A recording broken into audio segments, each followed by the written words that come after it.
June 9, 1944. Near Bayeux, Normandy. The air tasted of dust, scorched earth, and diesel. Inside his Sherman tank, Corporal Bill Rigby of the 4th County of London Yeomanry felt the familiar, claustrophobic heat of steel and sweat. Through his periscope, the Norman bocage was a deadly maze of thick hedgerows and sunken lanes.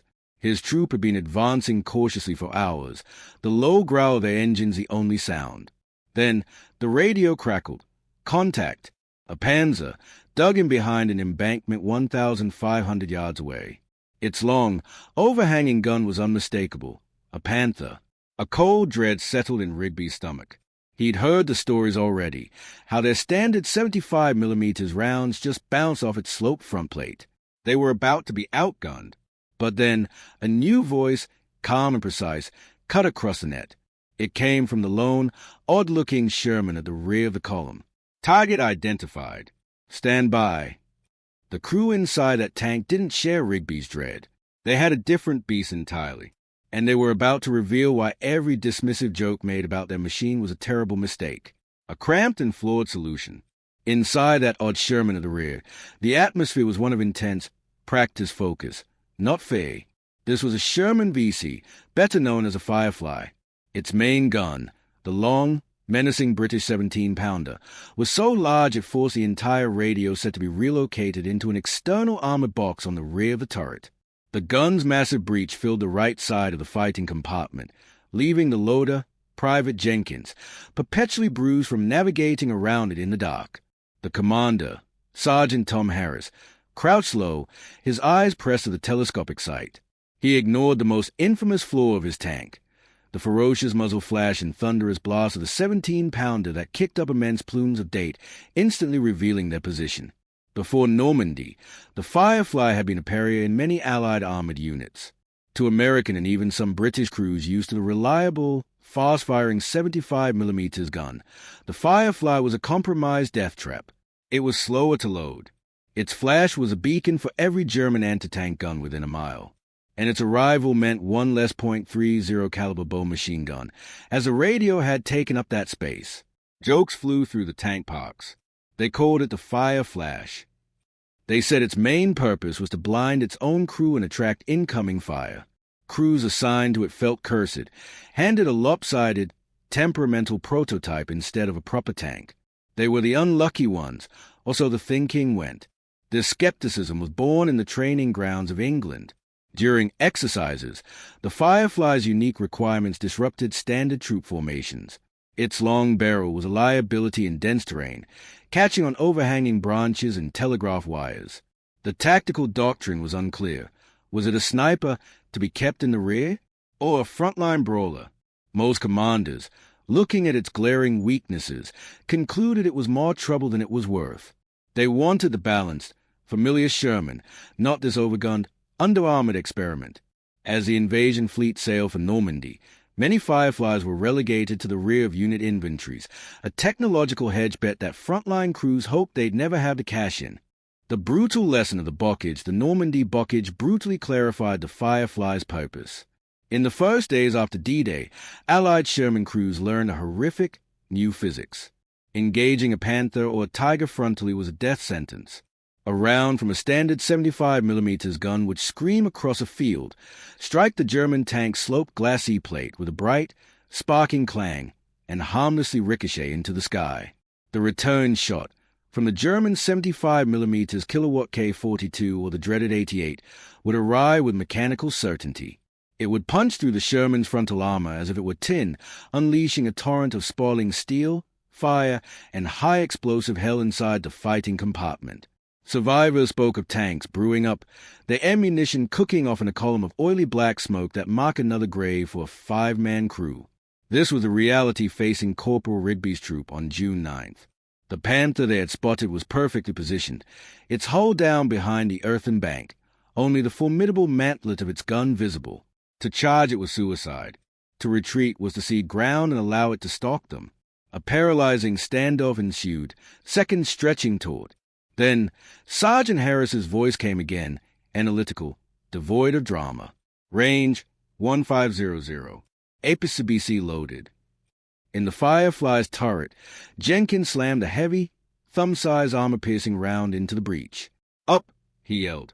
What happened next was not a subtle exchange of fire. It was a declaration. The Firefly's 17-pounder fired with a cataclysmic crack boom that was physically different from the sharper report of the 75mm. A foot-long tongue of orange-yellow flame, twice the length of the barrel, erupted from the muzzle.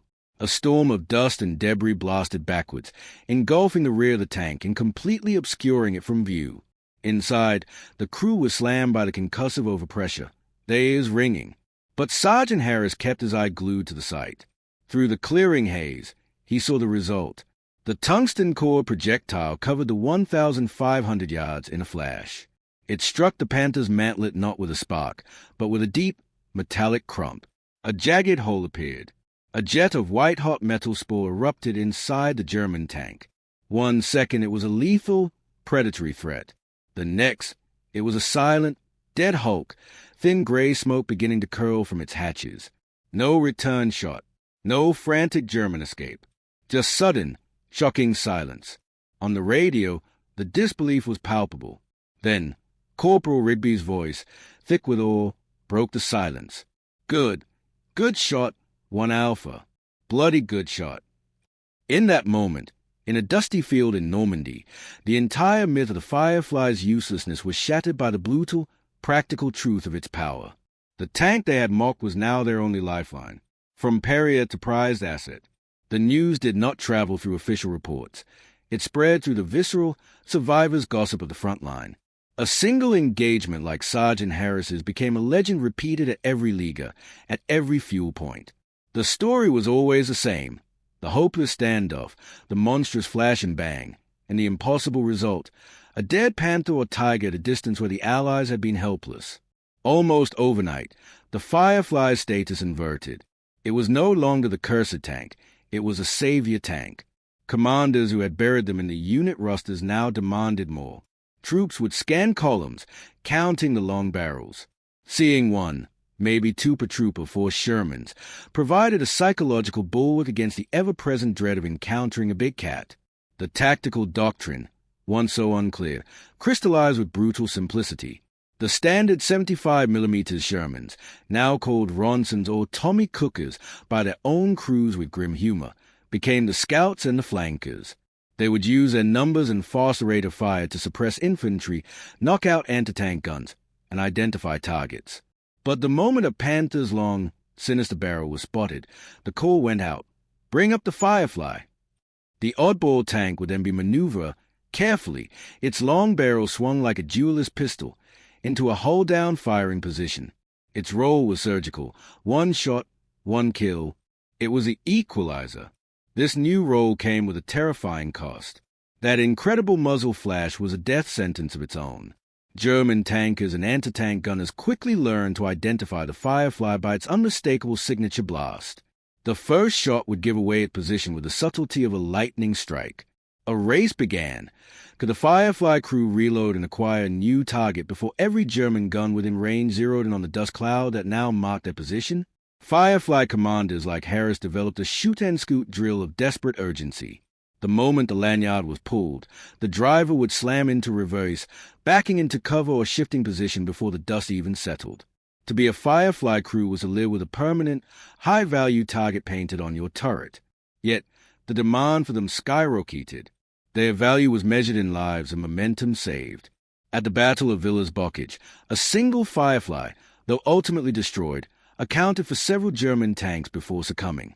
In the grinding attrition of the Bocage, where every field could hide a lethal ambush, the presence of a 17-pounder was a difference between a stalled advance and a hard-won victory. The mockery had ceased entirely. Now, when a new crew was assigned to a Firefly, it was not with pity, but with a grave, respectful understanding. They were being handed the most dangerous job on the battlefield, and the only tool that could. The hunter becomes a hunted. The German reaction to the Firefly was one of escalating alarm and sharp adaptation.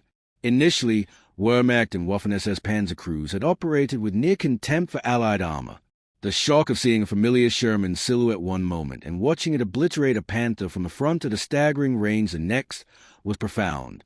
Intelligence reports, once dismissive of Allied tank design, now carried urgent notes about the Lange 7.5 centimeters in a Sherman turret. The Firefly forced a fundamental shift in German tactical priority. In any mixed group of Shermans, it had to die first. A new, chilling order echoed through German Panzer formations. Zuerst die Mighty der Langen Kanwan. First, the one with the long gun. German tank commanders, snipers, and anti-tank gun crews trained their optics, scanning not just for tanks, but for that specific, disproportionate barrel. The Firefly's greatest strength had become its greatest vulnerability. Its power mandated its priority on the enemy's kill list. This created a macabre, protective tactic among Allied units.